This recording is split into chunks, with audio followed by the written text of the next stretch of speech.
It was a good film to be on. It was a challenge all the way through, and yeah, and it was quite a happy unit. Well, Charlie Schneer was a producer, and he looked after the pennies, and he was notorious for it throughout the industry. He was lovingly called amongst the technicians Snarly Cheer because he was always throwing wobblies and getting upset over money being spent. But he's a producer.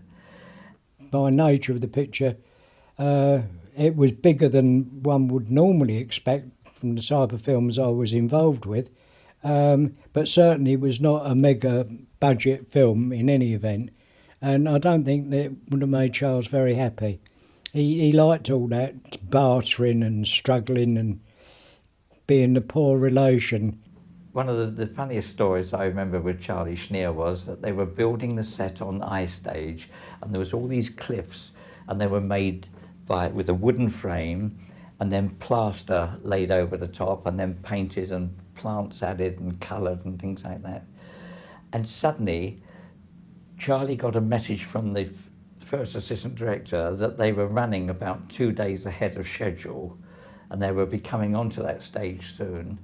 So Charlie went onto ice stage, and there was a microphone by the door, and it went to a tannoy so that you could contact everybody on the stage. And he lifted up the microphone, and he said, "Now hear this. Plaster faster, blast ya." He was a good film producer because he wasn't a throw it around money man. And he believed if you could get something for 2p, why spend 10 on it? And of course, in some instances in the film industry, the more money it costs, the better it was, which wasn't always true. And although there were shortcomings in the Amaran films in some instances, there was still jolly good value for the money. I don't recall going on location with it. It certainly wouldn't have been a separate second unit because Charlie Schneer did not use second units. He was paying for one unit, and if necessary, that unit had to run 2 cameras, but even that was rare because you're using another roll of film and you've got to save money. I learned a lot from him. The best bits, I hope, but even the evil bits were sometimes quite useful. No, he was a good bloke to make films. It did help that some of his relations were with Columbia executives. I did read a report at one stage that Nathan Juran happened to become a film director. He wasn't an academic filmmaker. He got a script, and whatever it said on the script, he shot. He never changed anything to suit his personal preferences. If that's what it says, then that's what you got. He was always very anxious to get going with things, because that's his nature. He won an Oscar, didn't he, for How Green Is My Valley, as a set decorator. Yeah, he was a nice fellow. First Man in the Moon starred Edward Judd, Martha Hire and Lionel Jeffries. They were so funny together. Martha Hire was a giggler, and she would keep going all day, giggling at the silliest little things, but really nice person. Edward Judd, very, very intense person, but always turned out a nice job on any film he worked on. He was a very, very good actor, was Lionel Jeffries, and also he was a very talented director. He was very adaptable. He could play anything. Another film I did with him, he played a sergeant major in that Michael Winner film, and it was brilliant. He was the unit comedian, great fun to work with, and I finished up eventually. I did a number of films with him, and every time he didn't change. He was just a really great person. He was so talented, and some of these people are, that they can switch off from one character and be somebody totally different, and that's clever acting. That is. Dedicated, never fluffed any of his lines, always on time, and he was a joy. On First Men in the Moon, the spacesuit that Lionel was wearing, he could only be got at in one place if he needed to go to the toilet, which involved the wardrobe lady sewing him up in the morning, just in the sort of where the zip would normally be, and then during the day he would say, "Wardrobe, I need to go to the gents," and so she'd go, "Okay," so she'd come and she snipped the stitching away, and of course that became a sort of 2 or 3 times a day routine. There was nothing really to go by. We'd not been there. There were pictures of the moon from a distance. It was guesswork, but educated guesswork, I suppose. I think that was all down with John Blizzard. But what was brilliant is that all this stuff he got in, I think, from a land site where they'd got all sorts of stuff, and they had this stuff shipped into the silent stage at Shepperton.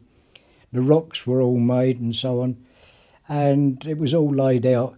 And then a few years later, there were real pictures were available from the moon.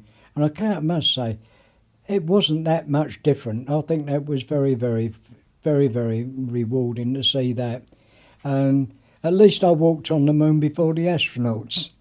And of course, getting Edward Judd and Lionel Jeffries to be able to float across. Kirby Wires were responsible for that. Another clever lot, almost invisible wire. The moon creatures obviously were all kids, and I seem to recall at one stage we had maybe 50 children, again shot on ice stage at Shepperton. Dynamation was just ordinary cinemascope. In those days, unlike today, a widescreen or anamorphic lens is one unit. In those days, you had a standard lens and then a squeezing lens in front of it, which then meant that the producer had to employ 2 focus pullers, one to check the focus on the standard lens and one to check the focus on the anamorphic lens. And if the 2 focus pullers were out of sync with one another, one was at 10 feet and one was at 5 feet, the focus just disappeared into oblivion. You couldn't see the image hardly. It was a very accurate thing to have to do, but it was very good. Tommy Fletcher, who was the focus puller on that,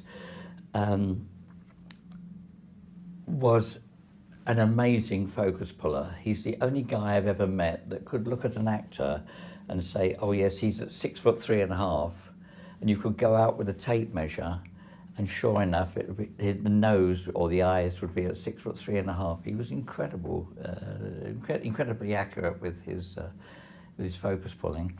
Dave Osborne was a focus puller. Yes, I do recall when we were shooting on First Men in the Moon on ice stage, the camera had to go up onto a rostrum, and it involved Dave carrying the camera up a ladder with the camera on his shoulder, the complete camera with lens, everything motor, so fairly weighty. Going up the ladder slowly, got about halfway up the ladder and his shoulder dislocated, and he was screaming in agony and nobody could get up the ladder behind him, and fortunately the rigger that was already up there went down on his knees and leant over and managed to grab the camera from Dave, so that was at least rescued. And Dave came down. I always remember his shoulder being about halfway down his waist. It was an incredible sight, but he went off. But after that movie, he left the industry and went into other things. Wilkie Cooper was a very, very competent cameraman of the old school. He could light any big set at all, and he loved to be able to light the set the way he wants it. He used a lot of what they call gobos, which was like a sort of 4x4 piece of ply that had holes dug in it, and he would light sets with that, and it was amazing what he could create with those holes. and often saying to the actor or actress, can you just step a little bit further forward when you stand there, because I just get a little bit of light on you, and and brilliant. But he would, if he was doing a small scene, like a small set, a living room or something like that, he would do the general lighting, and then he would maybe take a vase of flowers in one corner, and he would just light that to perfection, so that in the scene, that vase of flowers, you could almost smell the perfume from them. It was very, very clever. Excellent cameraman. Loved his meerschaum pipe. He was a meerschaum pipe smoker to the nth degree, and it was constantly on the go and puffing away whenever he was in full thought. And one day he came up to the back of the dolly, as he usually did, and he banged his meerschaum pipe on the dolly to get rid of the rubbish. And it just shattered into 1,000 pieces. And he was really upset. And Tommy Fletcher, the focus puller, I was the clapper boy, Tommy said to me, Ray, we're going to have to get Wilkie another meerschaum pipe. We'll buy him one for his birthday next week. And so the next day, Tommy gave me permission to leave the set for the day, and I went up to Mayfair, and I purchased another a good one. It cost, and we're talking about 1960-ish, 65, no, maybe before then, I can't remember. But 1960s, I purchased one. It cost £400, and that would be an awful lot of money today. That was almost half a house then. But we took it back, and Wilkie treasured that pipe for the rest of his life, and absolutely loved it. He did enjoy a smoke. He was lovely, because in those days, Harry Gillam was our camera operator, who didn't smoke at all. And in those days, to open the camera, you had to turn two handles, and you lifted it up. This was your blimp to keep the camera sound quiet. And inside would be the camera, and quite often Wilkie would look through the camera, take his pipe out, put his pipe next to the camera, then close the lid. And during the course of some scenes, when you saw the rushes next day, you'd be looking at the actor, and suddenly there'd be wisps of smoke that slowly float across the frame. And the directors would go, what the hell's that? And Wilkie would go, oh yeah, we'll have to redo that. And basically what had happened was that Wilkie knew that he wasn't happy with the lighting, so he'd get them to reshoot it the next day, but without the pipe. Ray Harryhausen, a real gentleman, and a very, very quiet man, never full of himself. He just plodded on, and like Charles used to try and gee him up a little bit, and he just still plod on as if just floated across his head. An absolute dream to work with, and he would get into his little hut, which is still there at Shepperton, and he'd set himself up and he would just film his animation. And occasionally I'd get a message from his assistant to say, oh Ray, would you come in? Ray's completed that scene that he's been on for the last week, and maybe Ray for a week has been animating a character, and it's taken him a week to do it, and then I would have to go in and unload the camera, send the rushes off to the laboratory, and then reload the camera, because Ray was no good at loading cameras.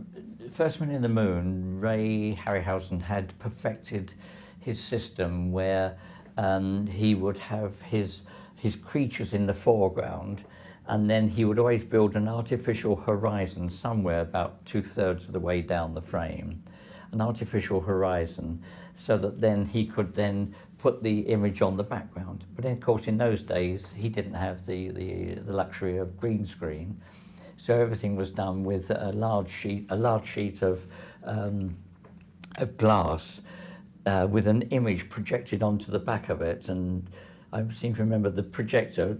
The projector had in front of the lens a coin or a disc, because otherwise you've got a very hot spot in the centre of that background, and the coin got rid of that and creating a soft shadow.